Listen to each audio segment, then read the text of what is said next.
of 101 famous poems.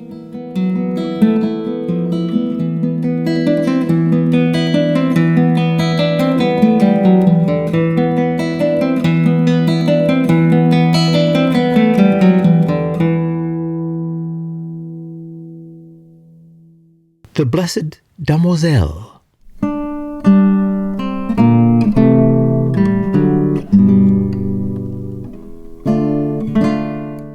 By Dante Rossetti.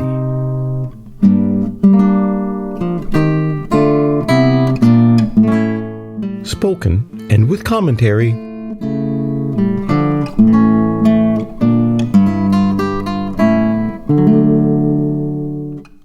by E.T. Hansen.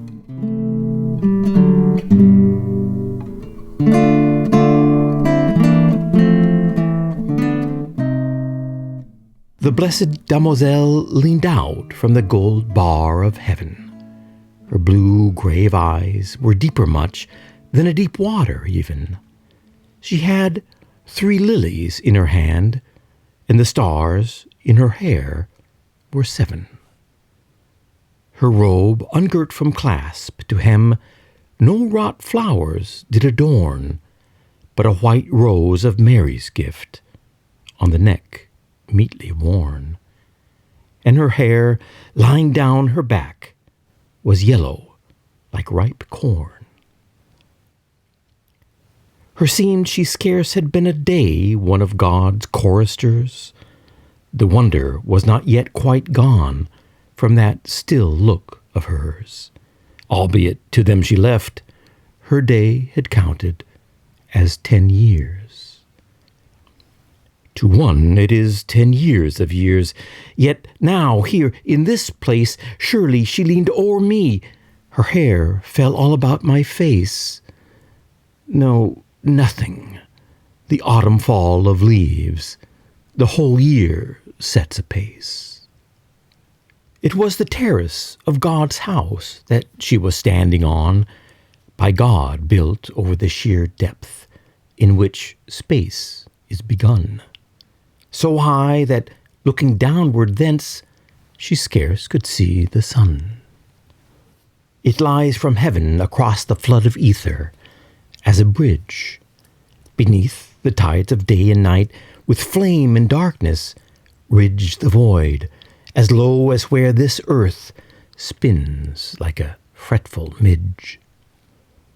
But in those tracks, with her, it was the peace of utter light and silence, for no breeze may stir along the steady flight of seraphim, no echo there beyond all depth or height.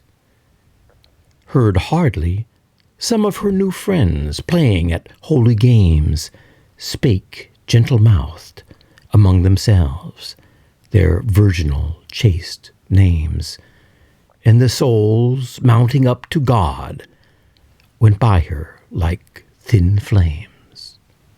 And still she bowed herself and stooped into the vast waste calm, till her bosom's pressure must have made the bar she leaned on warm, and the lilies lay as if asleep along her bended arm.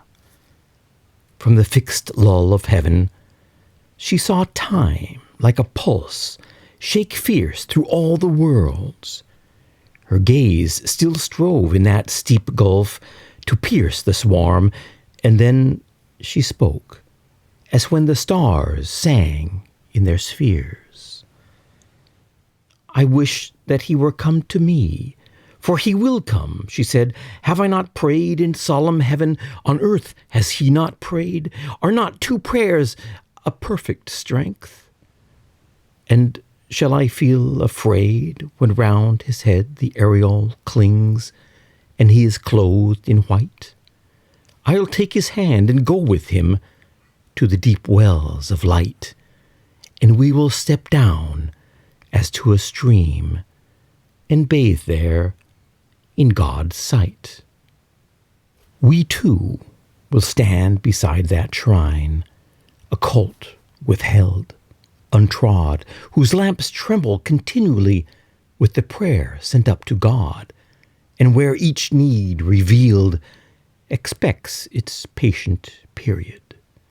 We too will lie in the shadow of that living mystic tree within whose secret growth the dove sometimes is felt to be, while every leaf that his plumes touch saith his name audibly.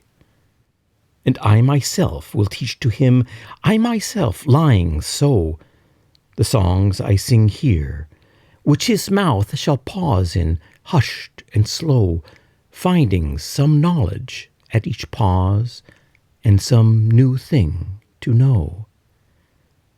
Alas, to her wise, simple mind, these things were all but known before.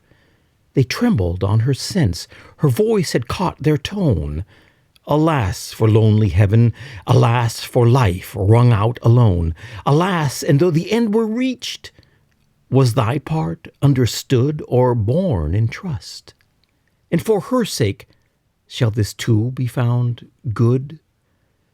May the closed lips that knew not answer praise ever, though they would.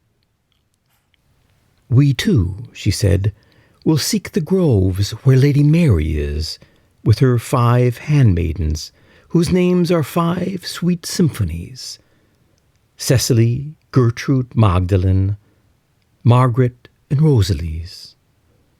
Circle-wise they sit, with bound locks and bosoms covered, into the fine cloth, white like flame, weaving the golden thread, to fashion the birth-robes for them who are just born, being dead.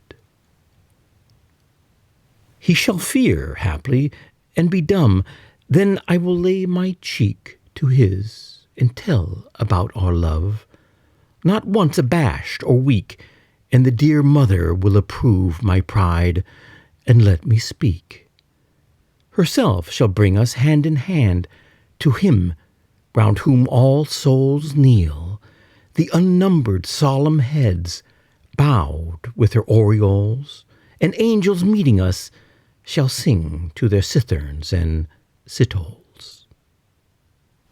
There will I ask of Christ the Lord this much for him and me, to have more blessing than on earth in no wise, but to be as then we were, being as then at peace. Yea, verily, when he is come, we will do thus and thus, till this my vigil seem quite strange and almost fabulous.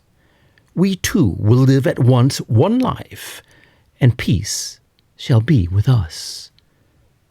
She gazed and listened, and then said, less sad of speech than mild, all this is when he comes.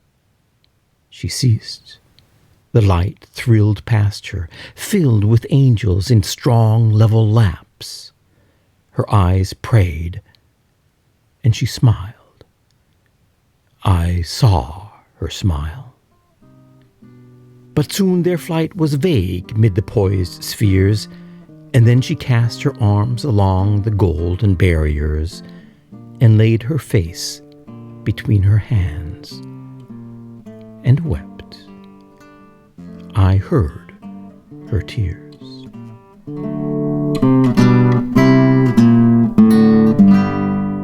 Why wait for heaven? On reading Rossetti's The Blessed Damsel.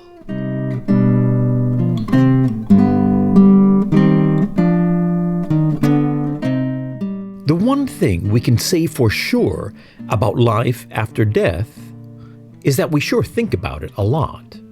And what we think about life after death tells us a lot about who we are.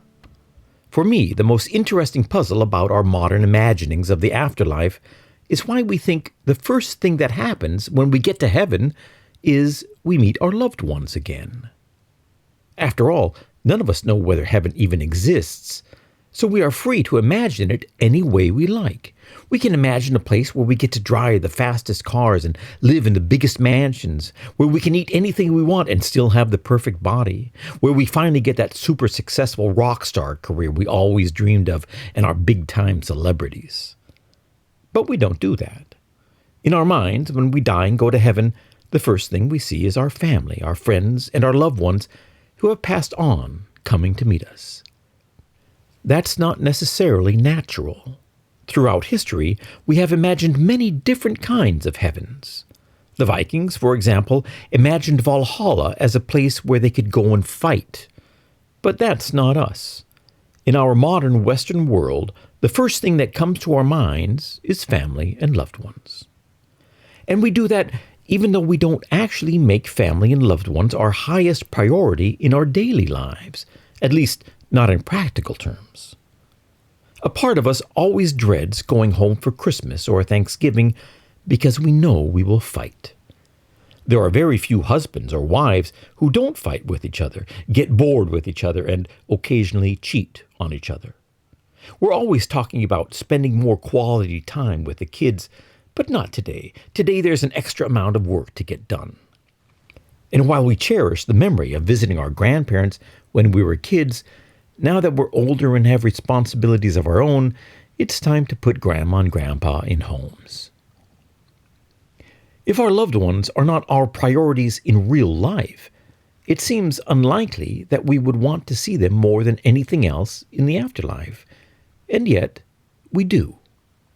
When we stop and reflect, when we look deeply into our hearts, we feel that our loving relationships are more important than anything.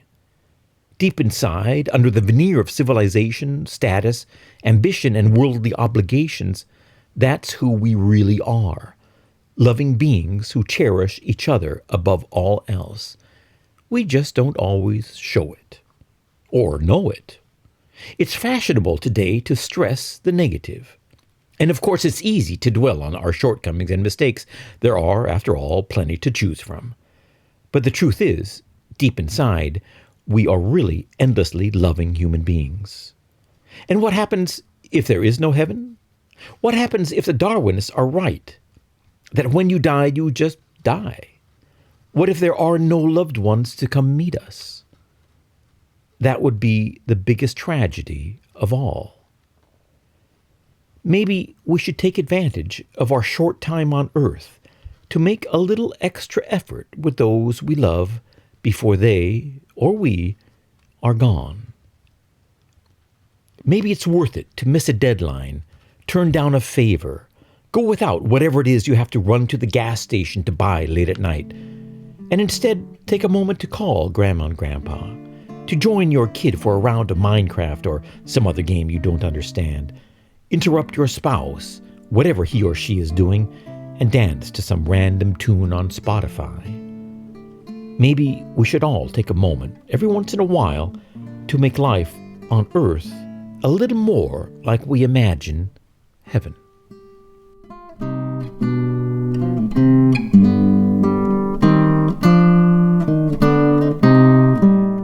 About Dante Gabriel Rossetti.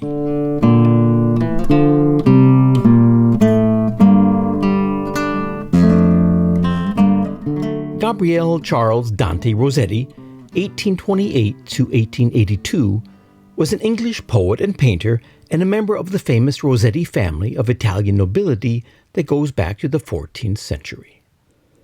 He is perhaps best known as the artist of many post-Romantic era paintings characterized by sensuality and medieval themes. He helped found the Pre-Raphaelite Brotherhood, a group that rejected the manneristic style of painting of the day and returned to abundant detail, intense colors, and complex compositions. Rossetti was born in London. Like most of his siblings, he aspired to be a poet and artist early on, and attended King's College School in London, then studied at the Royal Academy, and later under Ford Madox Brown. Rossetti was infamous as an eccentric and a bohemian. He collected exotic animals, including a llama and a toucan, which he dressed in a cowboy hat and trained to ride the llama around the dining room. He allowed his pet wombat to sleep in the centerpiece of the dining table during meals. His passion for painting and poetry went hand in hand with his passion for his female models, several of which he took as lovers or wives, including Elizabeth Siddal, Fanny Cornforth, and Jane Morris. He painted them obsessively in various dramatic scenarios. Some paintings and poems were so erotic as to cause controversy. One poem, Nuptial Sleep, part of the cycle The House of Life, which traces the physical and spiritual development of an intimate relationship, described a couple falling asleep after sex. The savage reaction of critics to Rossetti's first collection of poems contributed to a mental breakdown. Rossetti's wife, Elizabeth, died of an overdose of laudanum after giving birth to a stillborn child. It was possibly a suicide. Rossetti buried the bulk of his unpublished poems with her at Highgate Cemetery, though he later had them dug up. Thereafter, Rossetti became increasingly depressed, and toward the end of his life he sank into drug addiction, alcohol abuse, and mental instability, and spent his last years as a recluse. He died of Bright's disease, a disease of the kidneys. Rossetti frequently wrote poetry to accompany his paintings. The painting of the Blessed Damsel depicts the model Alexa Wilding, whom Rossetti painted more often than any other muse, yet he never had a romantic relationship with her. The poem was inspired by Edgar Allan Poe's The Raven, but the situation is reversed. In Rossetti's poem, the one mourning the loss of love is the deceased woman in heaven looking down upon her lover on earth.